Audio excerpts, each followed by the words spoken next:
Tov Boker Tov, Boker Tov. Shabbat Shalom Vorach, Parashat Korach, Parasha, comme le dit Rashi ici présent, Zoï Yafain et Dreshet, le Midrash Tanchuma.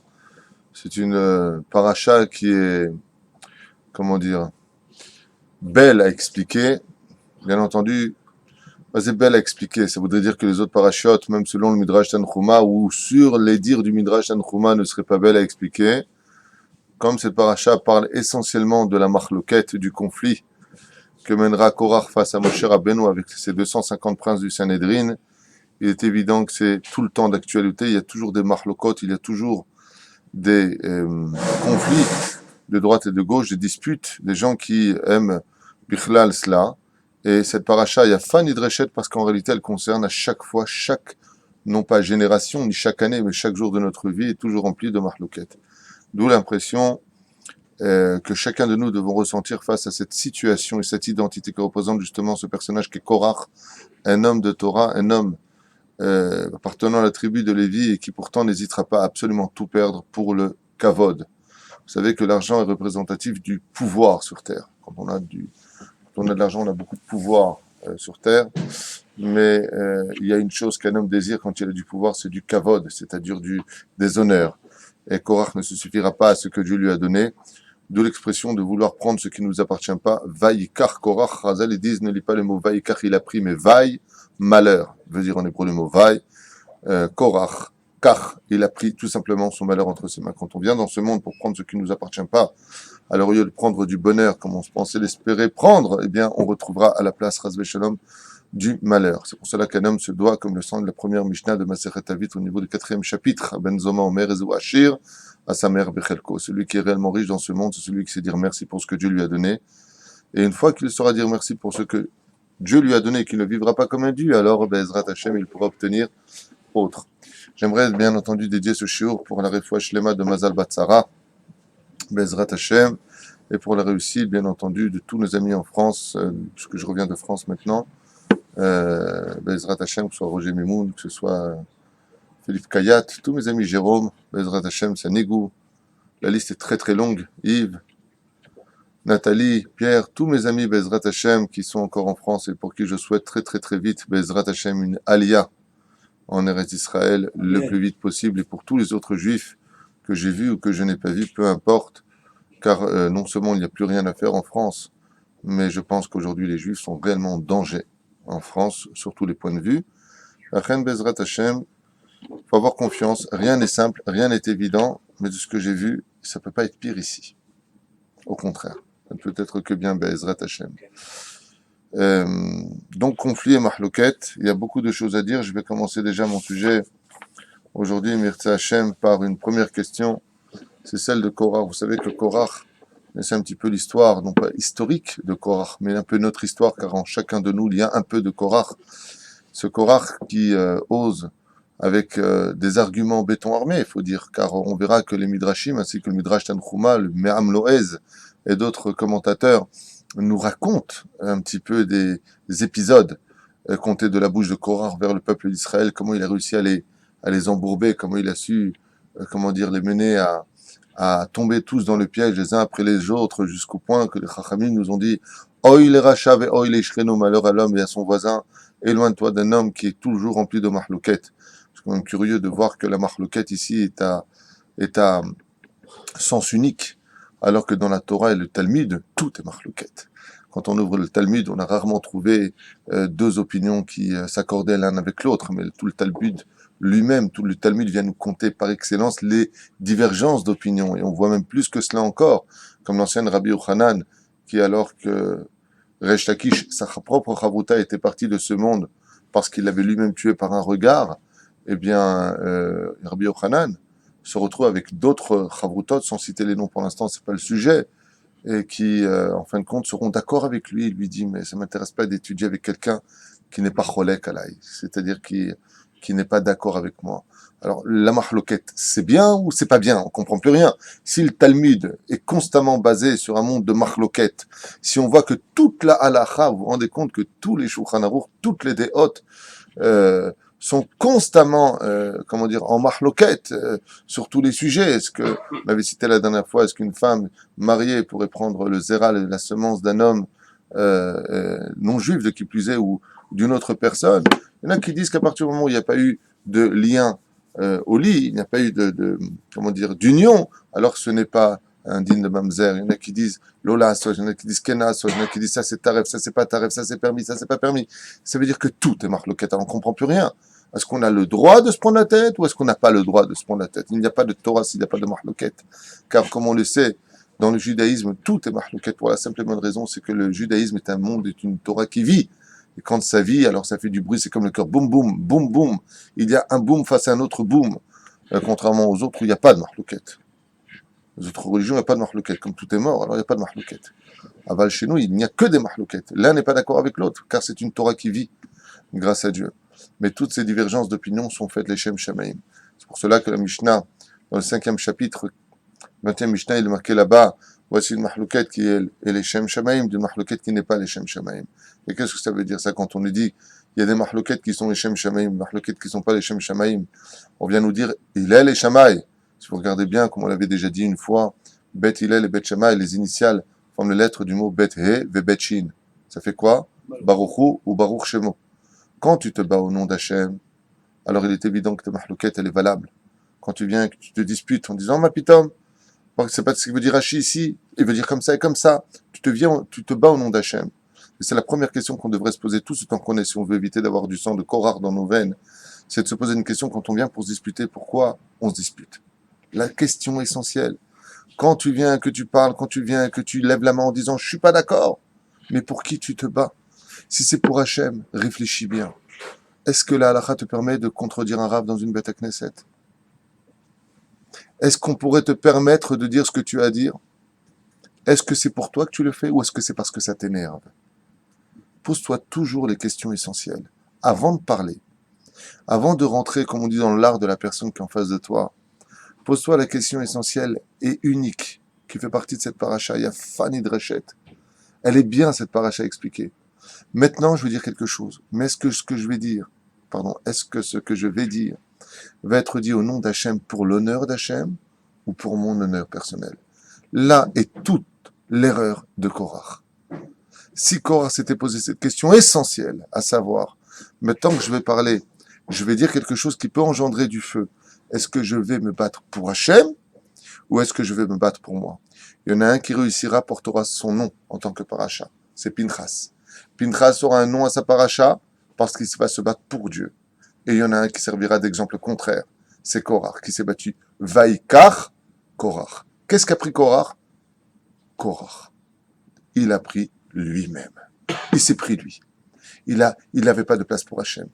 C'est-à-dire qu'à partir du moment où une personne ne se pose pas la question essentielle, maintenant je vais me disputer.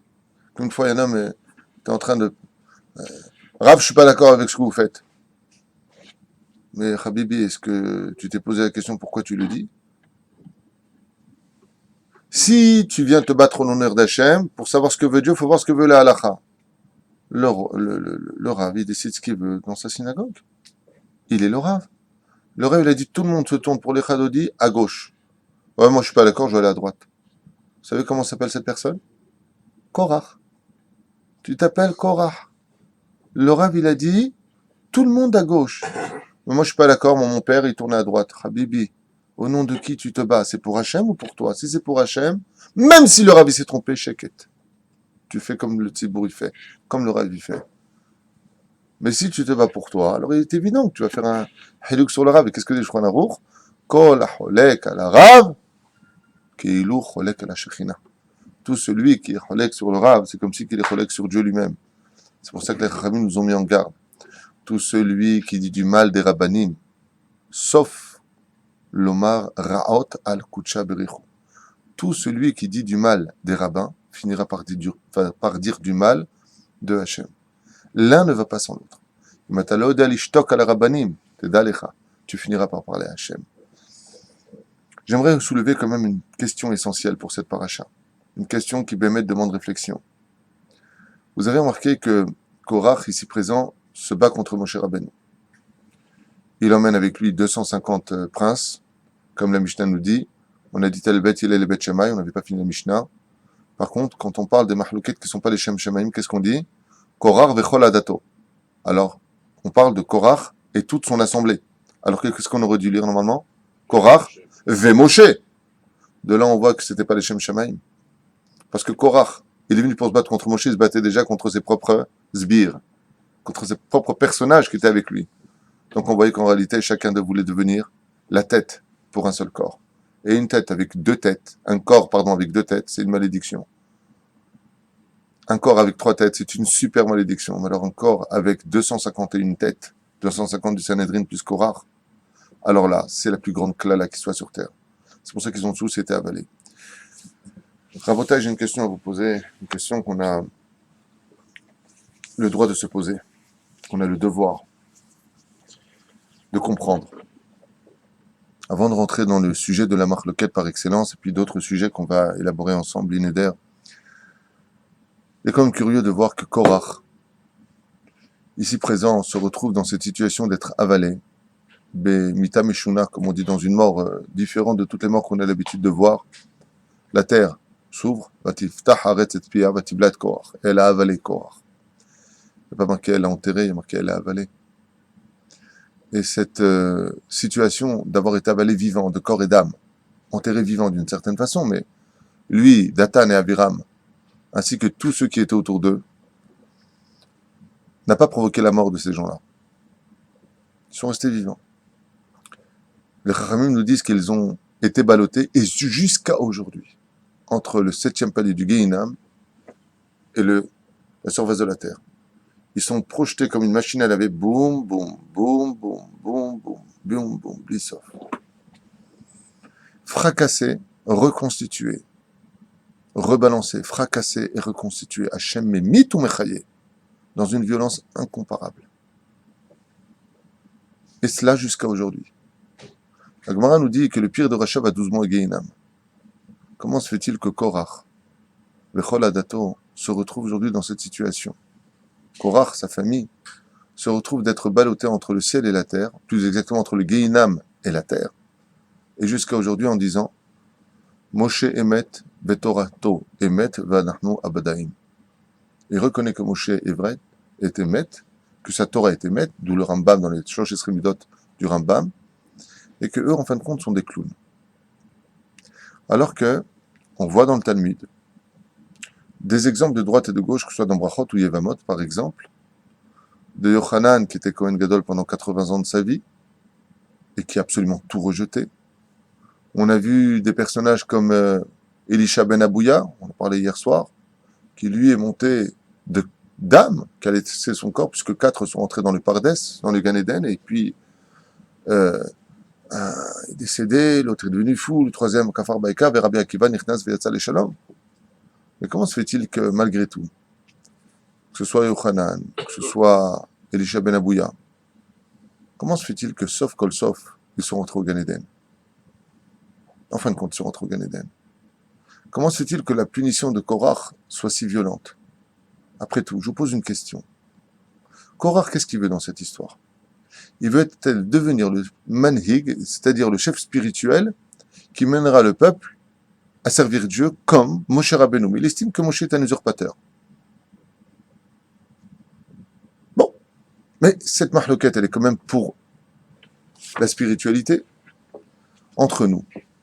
Est-ce que vous préféreriez un personnage qui rentrerait dans une bête Knesset en disant non, c'est moi qui vais être le rave ici face à notre rave? Moi, je pense que je pourrais mieux faire que le rave. Ou une personne qui rentrera avec une cigarette dans une synagogue pendant Shabbat Kodesh et qui crierait tout ça c'est des bêtises, Shabbat c'est des bêtises, la Sefer Torah ça a été inventé par l'homme, et ainsi de suite. Qui est le plus réprimandé pour vous?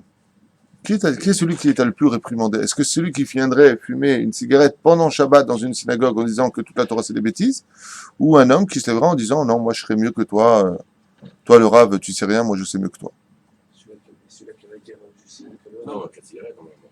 Il est évident de comprendre que celui qui viendrait fumer pendant Shabbat Kodesh dans une synagogue, comme ce fut le cas de Elisha ben Abouya, qui va pas fumer, qui va prendre une prostituée non juive, qui va arracher un tsnon, c'est-à-dire un radis pendant Shabbat du sol, D'accord? Il lui dit comment t'appelles? Il lui dit je m'appelle le Satan. Acher veut dire en d'autres termes, le Kabbalah, Acher, Acherim veut dire c'est un des noms du Satan. Il dit je m'appelle le Satan. Il mange comme ça. Comment se fait-il qu'un homme qui soit Mechalel Shabbat, comme on l'a vu avec Rabbi Meir Balanès, il était sur son cheval et pendant qu'il lui enseignait des lois de Shabbat, pendant Shabbat Kodesh sur un cheval, il dépasse la frontière de ce qu'on appelle le Troum et il dit à Rabbi Meir, qui était son élève, il lui dit arrête-toi là, sinon tu vas faire un Echul Shrilul Shabbat et lui continue. Mais qui est plus réprimandable que celui qui dit non, moi je veux être pieux, moi je veux être tzaddik. Et on voit que celui qui s'est battu contre la Torah a souffert, bien sûr, tout se paye, mais il est rentré au Gan Eden. Et on voit que celui qui a contredit le Rav, lui, sa punition ne finit pas. Alors on pose la question, comment c'est possible? Et la réponse est aussi simple que cela. Écoutez bien. Quand tu viens, que tu es Choser Béchéla, quand une personne est Choser Béchéla, il a fait Teshuvah, puis après un certain temps, l'omatimlo, pour lui en tout cas, son Yetzerara lui a fait un Mawashigiri en pleine tête, il tombe KO. Il pense que maintenant, en allant dans les forces du mal, en écoutant son Yetzerara, il aura plus de bonheur. Tiens, tu peux toujours courir, mon pote. Mais il pense. Et pour lui, il dit la Torah, c'était bien gentil, mais c'est pour les autres, c'est pas pour moi. Dieu est un fanatique, Dieu est un, je sais pas comment ils disent, peu importe. S'il est pas content, il a qu'à se montrer. Vous savez, toutes sortes de choses. Tant que tu t'adresses à Dieu lui-même, Kadosh Baruch Hu, il est Rahman. Il se rit pourquoi il y a marqué Ruach Shtut Nechnas Bo, c'est un homme dont les esprits mauvais sont rentrés en lui. Il n'est pas chafouille Berocho. Miskin, c'est un miskin de l'esprit, celui qui ose remettre la Torah en question. C'est ce qu'on appelle un pauvre absolu. Mais celui qui se bat contre les tzadikim, même si le Shulchan Aruch nous dit Rav shemochel al kevodo, kevodo mahoul, même si un Rav, il pardonne le mal qu'on lui a fait, aval en akadosh baruch hu mochel al kevodo, chez la tzadik. Mais Dieu lui pardonne pas. Si tu fais du mal à un tzaddik, le tzaddik te pardonne, mais Dieu lui, il laisse pas tomber. Et c'est cette paracha qui vient nous l'enseigner. Korach, il n'est pas cholek al Hashem. Korach ne vient pas dire Dieu ne t'est pas bécéder. Il vient dire au Rav, toi tu n'es pas bécéder. Et la paracha vient nous apprendre que pour le Rav, Dieu est prêt à changer la nature, que la terre s'ouvre et qu'elle l'avale, et qu'il soit puni de corps et d'âme. Ça ne suffira pas d'être puni au niveau de l'âme. Si tu as fauté contre moi et dit Hachem, moi je suis ton père, je t'ai créé, t'es ma créature. Mais si tu viens et maintenant tu commences à parler des rabbanim, Tov. On voit ici donc pour finir avec cela que Akadosh Baruch Hu, il pardonne pas, même si le Rav lui permet, ou il pardonne, Akadosh Baruch Hu ne pardonne pas. Mais bon. Korah, vous savez que Alpisod, c'est la réincarnation de Caïn. Vous savez que Caïn a tué Hevel dans la paracha de Bereshit. Le Rama de Panou nous raconte que Hevel, étant donné que c'était Moshe Rabbeinu, Korah est venu l'accuser de Eshet Ish. Regardez de quoi on parle. Eshet Ish. Korah est venu accuser selon la Gemara de Sanhedrin, si je me souviens bien, c'est à la page 76, si je me souviens bien, c'est pas sûr. Je viens d'arriver de Paris, j'ai pas eu le temps de réviser mes shiurim, mais peu importe, je dis ça de souvenir. On nous dit là-bas que Korah a accusé qui? Il a accusé Moshe d'avoir pris une femme mariée. Vous voyez ce que disent les gens? Il accuse Moshe Rabbeinu d'avoir pris une femme mariée. Vous savez ce que ça donnerait à Ashdod, ce genre de nouvelles? Après, je vais vous donner l'explication quand même de la Gemara.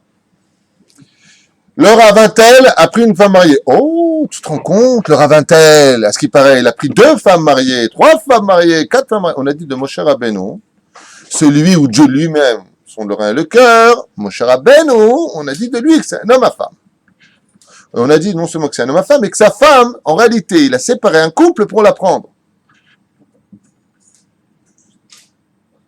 Regardez de quoi est-ce qu'on parle. Regardez de quoi est-ce qu'on parle. Et les gens, ah ouais, Moshe Rabbeinu, c'est un rachat. Bah oui, puisque il a pris. C'est Sanhedrin, c'est le Talmud qui raconte ce qu'a dit Korach. Le Rama de Pano vient expliquer cette Gemara et dit Korach, vous savez que tout mensonge a toujours un pied. Sheker, Shin, c'est un pied. Kouf, c'est un pied. Resh, c'est un pied. Ça a toujours une partie de vérité. Vechen, on va dire que chez Moshe Rabbeinu, il y aurait une petite partie de vérité. Et Lama, étant donné que Caïn a tué Hevel, son frère, la veuve de Hevel, normalement, al-pi halacha, aurait dû épouser ce qu'on appelle mitzvat yiboum, le frère de son époux. Pourquoi? Pour donner une naissance à cette personne qui était son mari qui est décédé. Korach était d'un tel niveau en Torah, d'une telle grandeur spirituelle, que Beruach HaKodesh, il avait vu deux choses, son passé et son avenir. Dans son avenir, il a vu qu'il serait celui qui serait capable d'incarner le seul qui équivaudra à lui tout seul, Moshe et Aaron, c'est Shmuel Hanavi. Tzaddik katamar ifrah sofitivot, Korah. Le tzaddik, il est comme un tamar, un palmier, okay, qui donne, Baruch Hashem, des fruits. Eh bien, on voit chez lui que la racine qui viendra plus tard de son arbre, c'est Shmuel Hanavi. Shmuel n'est autre qu'une partie de l'étincelle de Korah qui s'est réincarnée.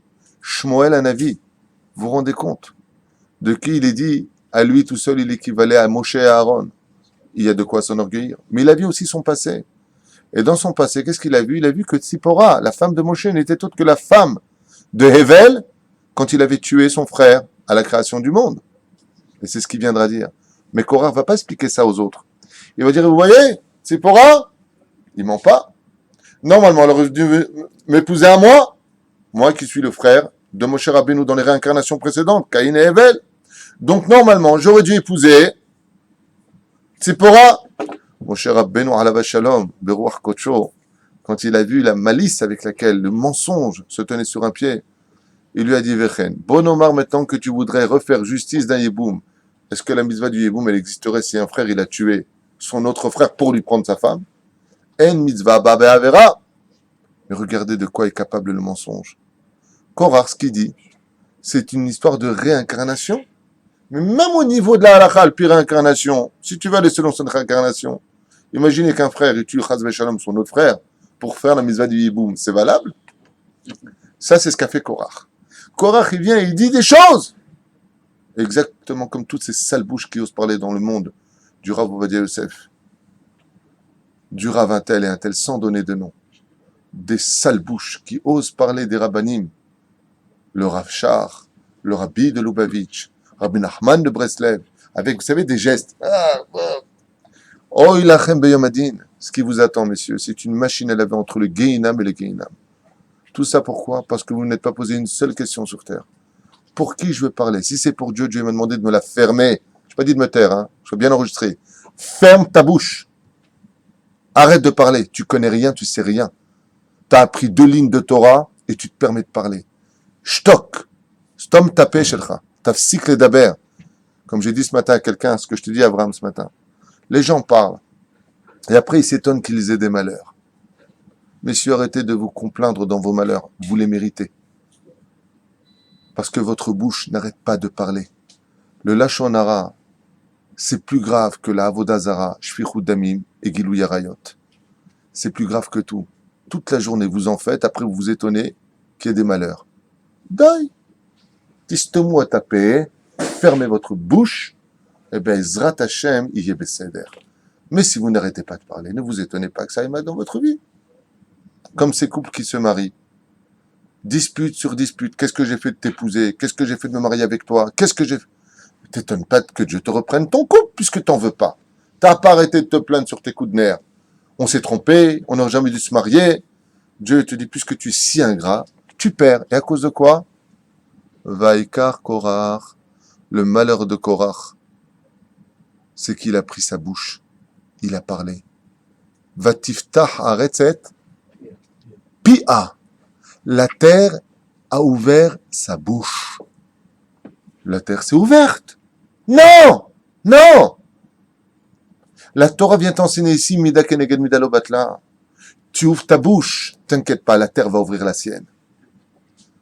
Tu veux ouvrir la porte du Gehinam, tu commences à ouvrir ta bouche sur terre. Comme dit le roi Salomon, t'aurais mieux fait de naître Ilem, muet, ça dit Gamour celui-là. On n'arrête pas de pleurer, on n'arrête pas de se plaindre, on n'arrête pas de dire qu'est-ce que j'ai fait de t'épouser. On a un gosse, on n'arrête pas de lui dire qu'est-ce que j'ai fait de t'amener au monde. Après, il est mort, le poète. Mais arrête de parler! T'as pas compris que ta bouche, c'est la solution de tous tes problèmes? Quand ça va pas, on prie. Et avec quoi on prie? Avec ça, bouche. Eh ben, tu veux des solutions, c'est là. Tu veux des malheurs, c'est là. Baïkar Korach. Qu'est-ce qui a perdu Korach? Sa femme. Isha Bona, Isha Oreset. Isha Bona, Isha Oreset. J'aimerais, s'il vous plaît, vous lire un petit midrash tellement connu de la façon dont les mahloquettes démarrent dans ce monde. Heureux l'homme. Heureux l'homme. Si vous n'étiez venu que pour entendre cette phrase d'aujourd'hui, heureux l'homme, mesdames et messieurs, écoutez bien, qui saura se taire pour éviter une mahloquette. Surtout le vendredi soir et le samedi, dit le Shabbat. Il y a des gens qui aiment se battre. Tishtok al tedaber, l'irvot Shabbat Kodesh. Quand tu es, Baruch Hashem, face à la mahloquette, face à des gens de mauvaise foi, qui savent où est le Hémet, il n'y a pas de réponse. Il n'y a pas un plus grand Yetzerara au monde que la mauvaise foi. Il n'y a pas de réponse. Et celui qui se tait en l'honneur d'Hachem, pour lui, il verra ses ennemis tomber sous terre. Pas sur terre, sous terre. Lamas bidjuk mashekaravai. Paul Moshe Alpanav. Moshe est tombé sur sa face. Pourquoi il est tombé sur sa face? Parce qu'il n'y avait rien à dire à quelqu'un qui sait la vérité et qui est de mauvaise foi. Regardez cette haine dans laquelle nous sommes arrivés en Israël aujourd'hui. Sans rappeler Chaz V'Shem de Kitrouk sur Israël. Aujourd'hui, on voit un religieux, on voit quoi? Un menteur, un arnaqueur, un voleur, On n'arrête pas. Pourquoi? Parce que les médias ont fait exactement le travail de Korach. Comment s'appelle Idiot Acharonot?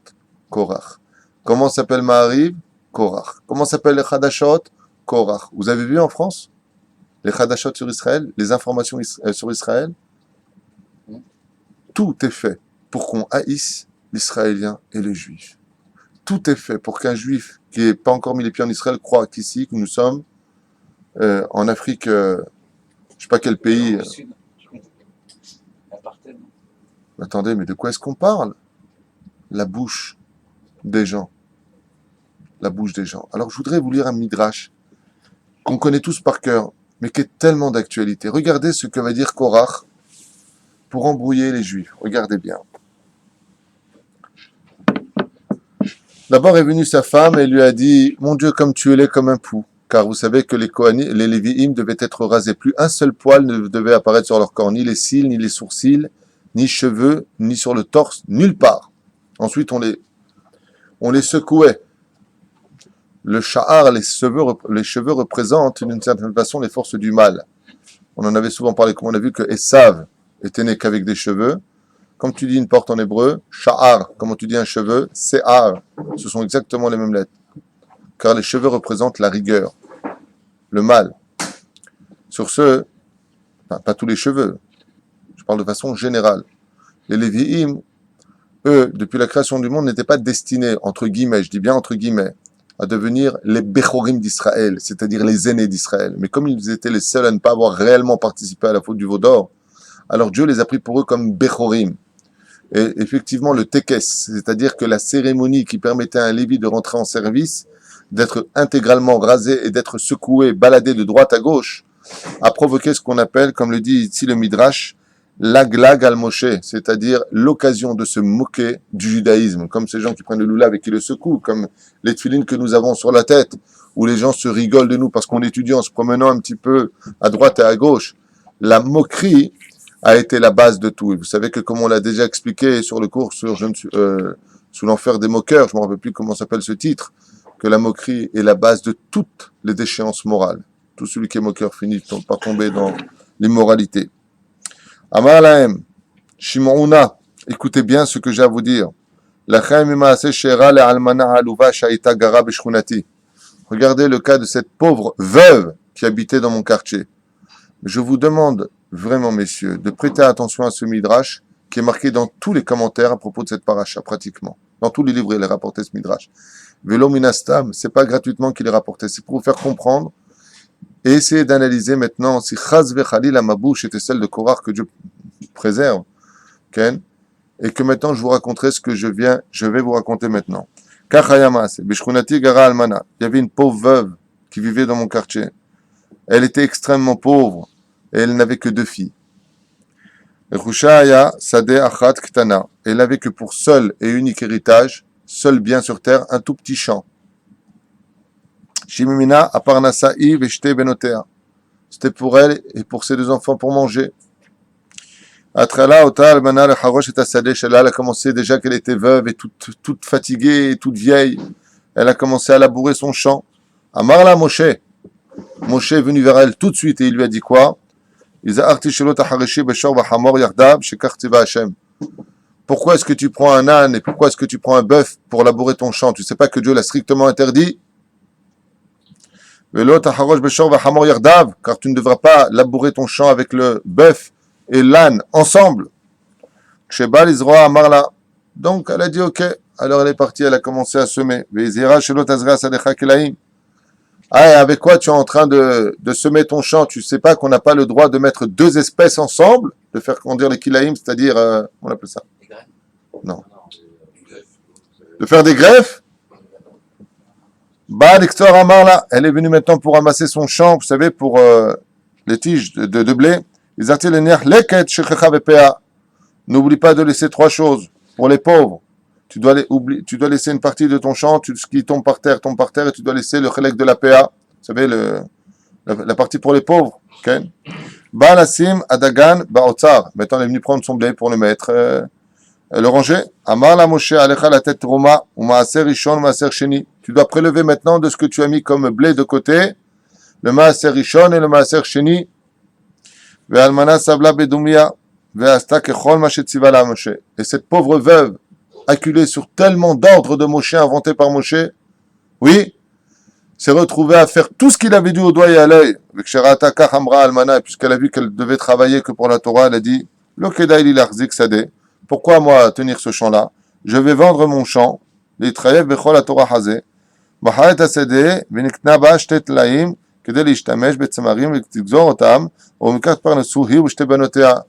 de pouvoir manger juste du pain et de l'eau.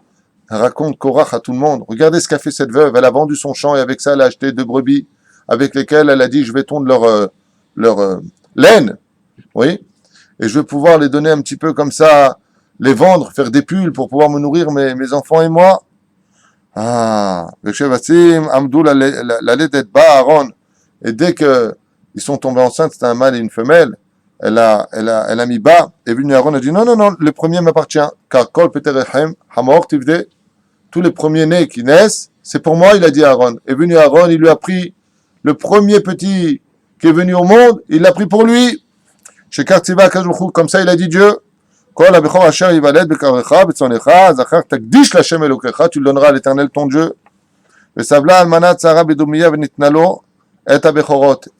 Et la pauvre veuve, raconte Korach, l'élève Brira n'ayant pas le choix, il lui a donné le fruit de ses entrailles pour lequel elle avait tellement travaillé. Alors elle a commencé à tondre, vous savez, la laine.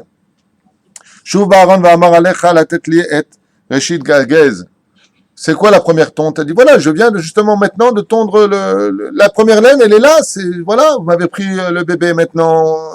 Il dit, non, il y a marqué dans la Torah que la première tonte doit appartenir au Kohanim. Tu devras lui donner. Bien que le Sefer Torah est marqué, tu dois me le donner. Amra almana ad arsha nafalti bepah, velo cholti lipater arshav, eshchot otam. Elle a dit, bon, jusqu'à maintenant, j'ai compris une chose. Tout ce que je fais, ça doit aller pour les autres, pour Moshe et Aaron, constamment pour eux. Hein? Qu'est-ce que je vais faire? Je vais les tuer. Comme ça, plus personne n'aura rien. Clac, elle en a marre. Regardez, ça sonne comment dans nos oreilles? On a envie de dire là, la pauvre et les salopards, en parlant des deux. Chazvé shalom. Oui, on a envie de le dire. Oui, on a envie de le dire. Regardez quoi ce qu'il dit. Est-ce que tout ce qu'il a dit maintenant, c'est vrai, le pialacha? C'est vrai? On va voir la suite. Tu dois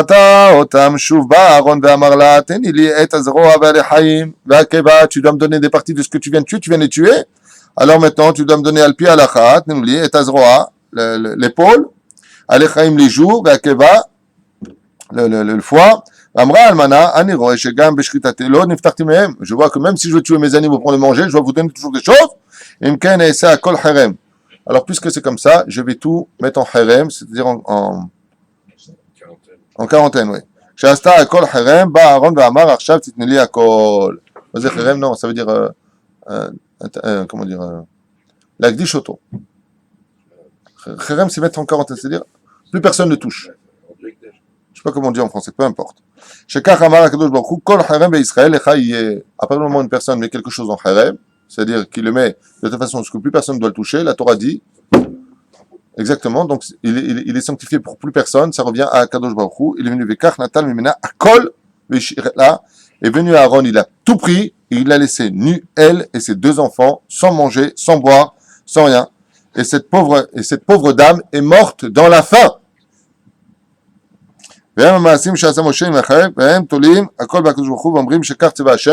Et ces rabbanim là, vous savez, ces deux orthodoxes religieux, ils se servent de Dieu, ils se servent de la Torah, vous savez, avec les ongles qui poussent, les dents qui poussent comme ça, pour ruiner les autres. Franchement, moi, je serais pas très religieux, je connais pas très bien les lois. Je dis, il faut les tuer, ces deux-là. Ouais. Alors, c'est commencé par quoi l'histoire, David?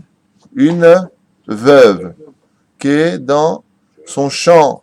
Parce que maintenant, dans le désert, pendant 40 ans, on a labouré, bien entendu, bien sûr, on a labouré les champs. Pendant 40 ans, on a labouré. Je vous rappelle qu'on était dans les nuages et qu'on était nourris par la manne. Vous avez compris ce qui se passe? Voici des gens qui aiment les disputes. Ils sont au courant de rien. On leur invente une histoire dans le désert et ils n'ont même pas la franchise de se dire mais comment tu peux me parler d'une telle chose alors que pour l'instant, il n'y a rien de tout ça. Est-ce que cette femme, elle a eu de quoi laisser P.A. Leket? Est-ce qu'on a eu un champ à labourer? Vous imaginez dans le désert qu'on labourait quoi? Est-ce qu'il y a un champ dans le désert? Il n'y a rien de vrai. Mais voilà ce que vient nous enseigner ce Midrash. Regardez c'est quoi des gens qui aiment les disputes. Ils se posent jamais au moins une question. Est-ce que ça peut être plausible? Est-ce que je peux appeler Moshe Rabbeinu? Est-ce que je peux appeler Aaron? Est-ce que c'est possible? Vous savez, quand on va devant un Beddin et qu'on raconte une chose pareille quand on veut justement porter plainte contre autrui, le Beddin a des lois. Et ces lois se constituent de questions merveilleuses qui déstabilisent toujours les menteurs. Tov, comment s'appelle cette almana? Son nom? Là, il n'y a pas de nom puisque c'est inventé. Ok. Quelle rue elle habite? Comment s'appellent ces deux filles? Est-ce qu'elles peuvent venir ici témoigner? Très bien. Vous dites qu'elle est almana. Comment s'appelait son mari? À quelle date est décédé son mari? Et là, il n'y a plus de réponse. C'est comme ça que ça se passe quand on veut vraiment faire le shalom. On se renseigne. Mais regardez pourquoi ils sont tous tombés. Oy les rachab et oy les shreno. Les shechinim, les voisins, sont ceux qui adorent ce genre de choses. Qui sont les deux magazines les plus vendus dans le monde? Vous êtes au courant? Voici Gala. Je le dis, voici Gala. Gala voici. Et de quoi ça parle là-bas? Que de chimères. Que de vie privée. Et les gens, j'adore. Amour, gloire et moche. JR. Dallas. Dynastie. Masechet la Shonara. Et les gens raffolent. Tu aurais couché avec ma sœur? Mais je suis amoureux de ta mère. Et les gens... Pourquoi je dis des mensonges? Raffole. On filme sur Internet des gens se faire massacrer dans la rue. Des filles se faire violer en public. Et les gens s'abonnent et payent. Je veux voir. Je veux entendre. J'adore! J'ai dit des mensonges, j'ai dit des bêtises? Non. Tu te rends compte? Cet acteur-là, ce qu'il a fait, à ce qui paraît, il aurait 2 enfants. T'es au courant s'il a 2 enfants? D'abord, qu'est-ce que t'en as à faire? Deuxièmement, est-ce que tu es vraiment au courant? Troisièmement, c'est des journalistes qui sont obligés de vendre. Je me souviens, Zichrona Livracha, quand mon épouse est décédée et que Dieu repose son âme, dans le journal Yediot Acharonot, il y avait marqué comme ça, David Twitou, père de 9 enfants. Moi, j'ai eu 9 enfants. Sur Yediot Acharonot, il y avait marqué, non, nous sommes 9 frères et sœurs. J'ai jamais parlé d'abord avec les journalistes, mais les journalistes étant intéressés à ce terrible accident, sont partis se renseigner dans la ville de Netivot.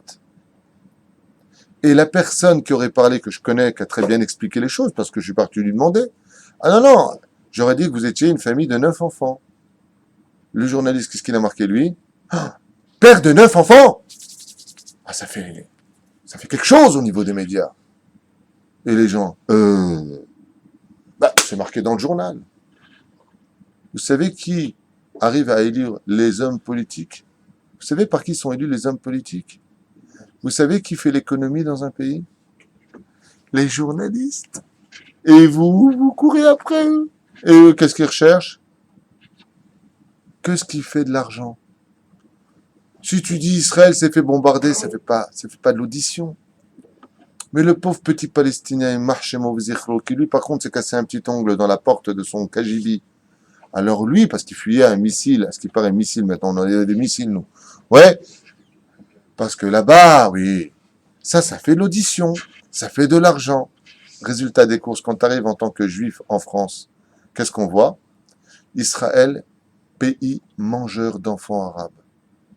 Bravo. Bravo. Bravo les médias.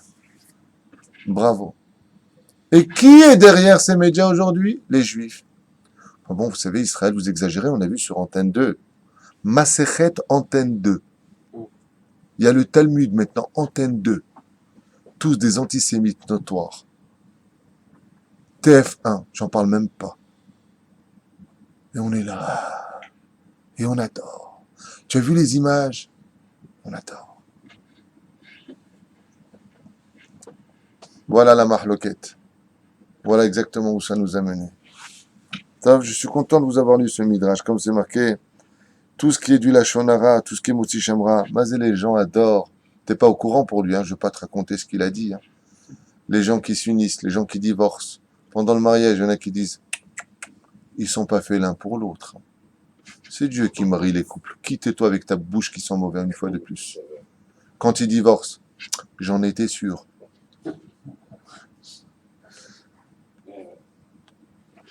C'est comme l'autre, il se lève, il lui dit, non mais asseyez-vous madame, asseyez-vous madame. Il lui dit, non mais je suis bien debout. Non mais vous êtes enceinte, asseyez-vous. Non, je suis pas enceinte là. Et les gens après ils sont vexés. Lama tamedaber. Pourquoi tu parles? Parlez. Dans la Torah, la Shtabar Shemola, on te demande une chose. Ne te mêle de rien, parle pas. Si on te demande de l'aide, agis. Mais quand tu vas agir aussi, pose-toi la même question essentielle de ce shiur. Pour qui tu agis? Quand tu donnes la tzedaka, pourquoi tu le fais? Parce qu'il te fait de la peine ou parce que Dieu te le demande?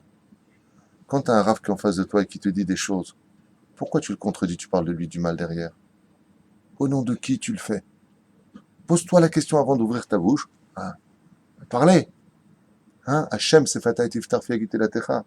Dieu a tellement peur de nos bêtises avec notre bouche que quand on vient dans la mida, il te dit non, ne parle pas toi, c'est mieux. Laisse-moi, moi je t'ouvre la bouche. Hachem sefatay tiftar, toi tu m'ouvres la bouche.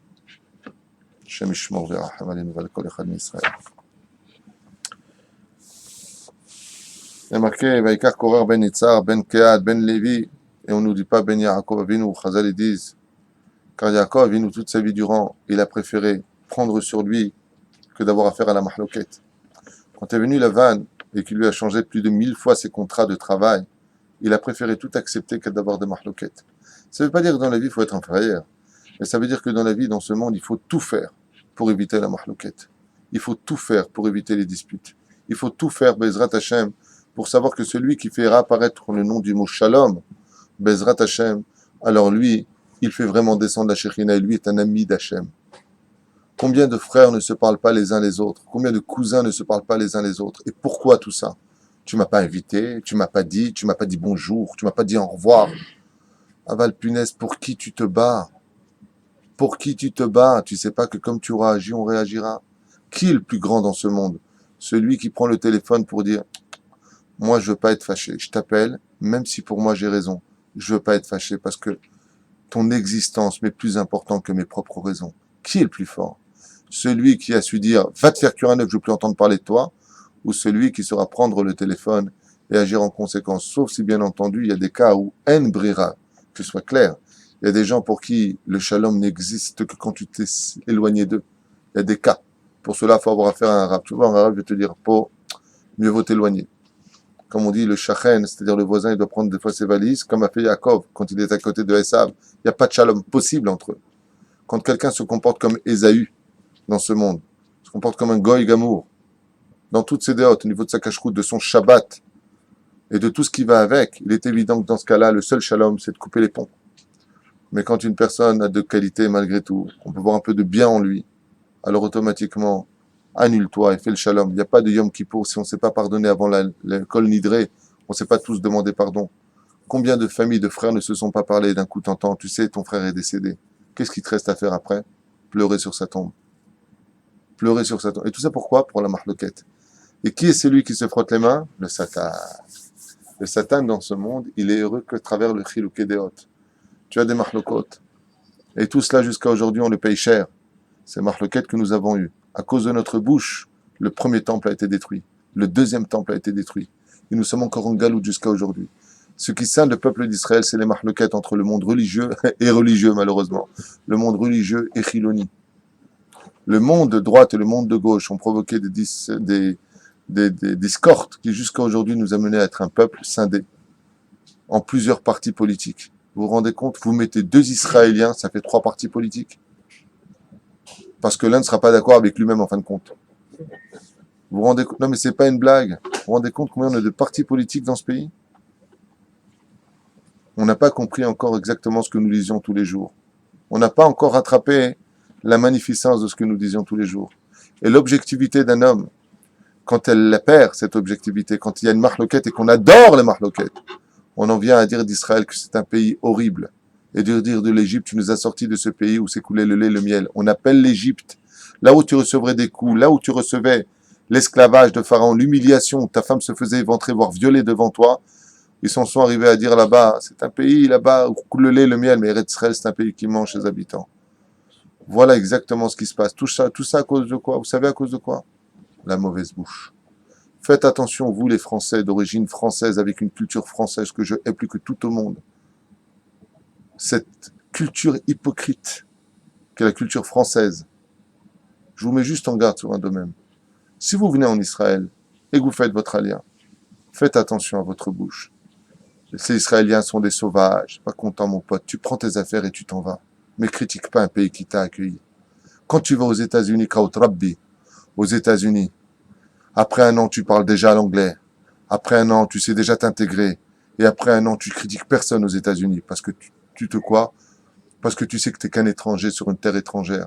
Quand tu viens en Israël, donne au minimum le même respect que tu donnes quand tu vas en Chine, où tu apprends à parler chinois.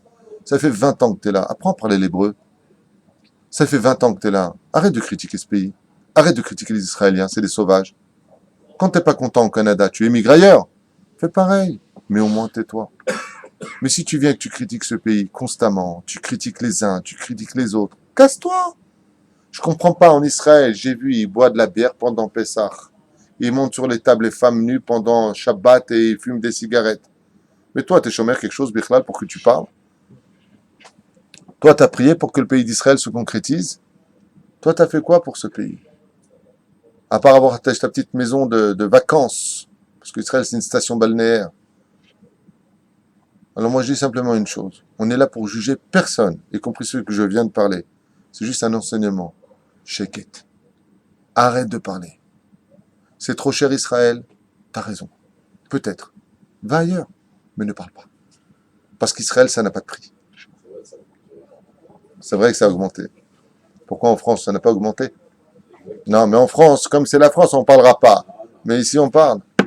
Israël s'acquiert avec les souffrances. En France, tu veux manger cachère, tu as un petit panier rouge à des khnane, à des tu as déjà pour 120 euros. Et encore, ça dépend ce qu'il y a dedans. Hein. J'ai envoyé ma femme chercher quelques fromages et le menu me dit 80 euros. Ah, c'est vrai. Mais comme c'est la France, on ne parle pas, tu comprends. Dès que c'est les fromages, c'est Hollande. Tov.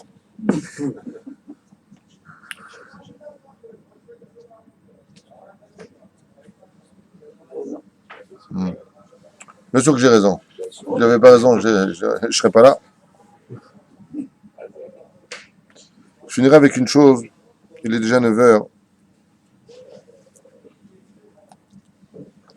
Parler des shkedim. Vous savez que je parlais encore de deux sujets rapides. Akadosh Baruch Hu ishtabach shemo la'ad. va donner un conseil à Moshe, et Moshe va demander comme ça en disant la chose suivante. Afin de savoir qui a tort ou raison, vous allez prendre chacun vos bâtons et vos ktorettes, en 2 mots, et on verra jusqu'à demain. Le fait d'avoir reposé le degré jusqu'à demain, c'est parce que la nuit porte conseil. Moshe Rabbeinu alav hashalom espérait que ces gens-là se retirent d'une mort certaine pour eux. Et regardez combien ils croyaient en parole de Korach, prêts à mourir, brûlés par Akadosh Baruch Hu, décevoir Hachem.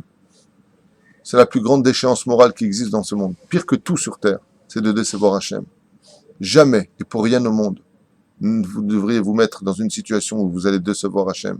Ne décevez jamais Hachem. Eux, ils étaient prêts à cela, tellement ils croyaient en leur conviction. Les Mahorat, le lendemain matin, et pourtant ils étaient tous présents. Bizarrement, ils demandent une épreuve. Cette épreuve, c'est le shaked. Qu'est-ce que c'est shaked en hébreu? L'amande.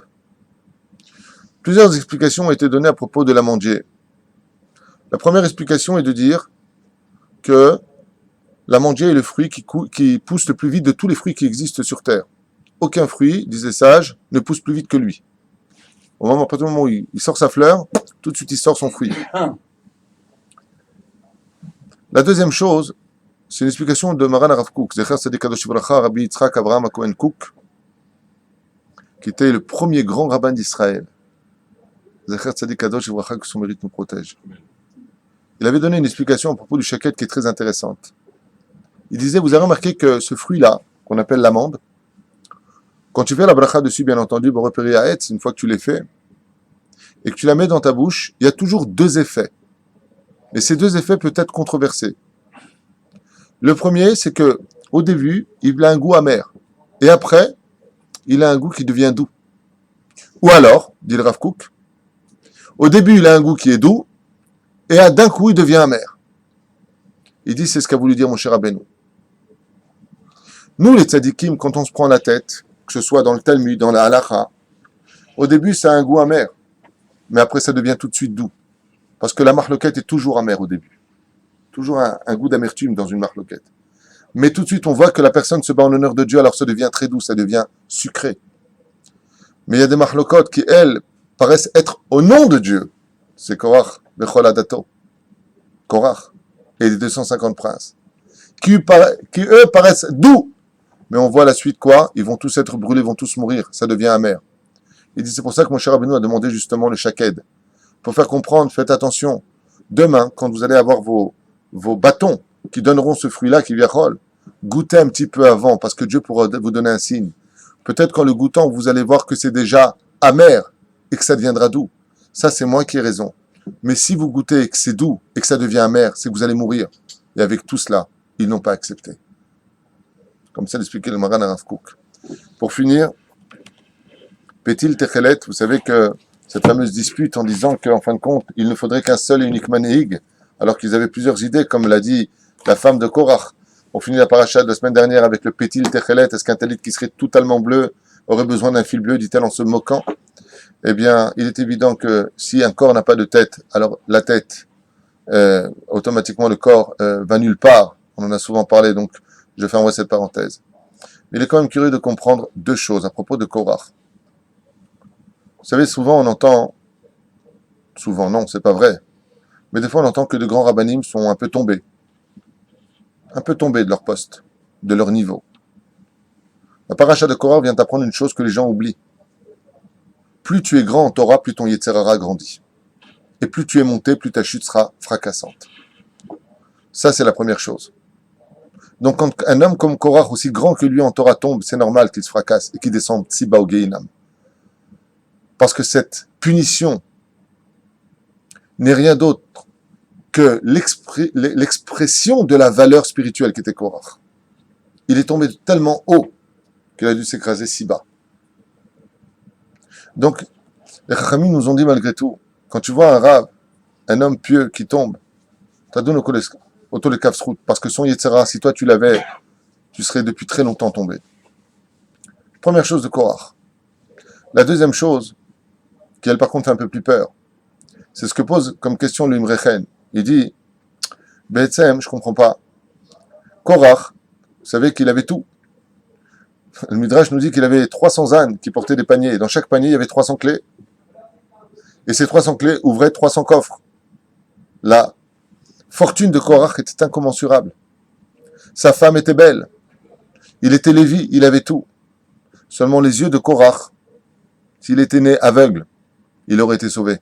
Ses yeux de Korach l'ont trompé. La question qu'on pourrait poser, c'est qu'on sait que dans ce monde, il n'y a pas de base. Si la racine est bonne, ça finit par être bon. Si quelque chose était bon et qu'il est devenu mauvais, c'est que dans la racine, il y avait un problème. Elisha ben Abouya, la Gemara nous pose la question, il dit, qu'est-ce qu'il a fait tomber de son titre de Rav? Qu'est-ce qu'il a fait tomber de ses hauteurs? Et la Gemara répond, parce que Elisha ben Abouya, quand il était jeune, sa mère et son père faisaient venir des musiciens qui jouaient de la musique roll dans leur maison. Et lui, quand il était bébé, contrairement à Rabbi Yehuda Hanassi qui n'écoutait que de la Torah, que de la Kedusha, en entendant du Stevie Wonder ou du Michael Jackson, quand il a grandi, ce grand personnage, il est tombé. C'est pas moi qui réponds, c'est la Gemara. La musique roll, ce qui est tamé, alors qu'il était bébé, a pénétré la base de son éducation. Et ça l'a fait tomber tôt ou tard. C'est comme un petit verre. Il va faire d'autres verres plus tard. Donc il faut être très vigilant. Mais Korach, lui, il n'a pas écouté de musique roll. Korach, lui, n'a pas écouté de choses interdites. L'Imrechen d'ici, il avait une mauvaise base. Quand tu ouvres le livre de Bereshit et que tu comptes les descendants de Esav, il y a marqué là-bas, Aloufé Korach. Korach est un nom de Goy, c'est pas un nom de juif. Et le Sefer Imrechen dit que le nom n'est autre que la racine essentielle de l'âme.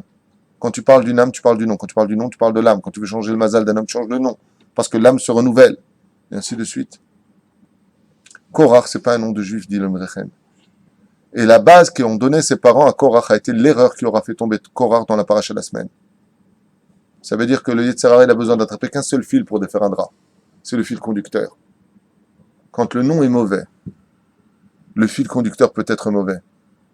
La Chen Bezrat Hashem, même si on démarre avec un mauvais nom, même si on démarre avec une mauvaise base, on a tous un passé chiloni, on est tous des chosrim bitchouva, surtout nous qui venons de France.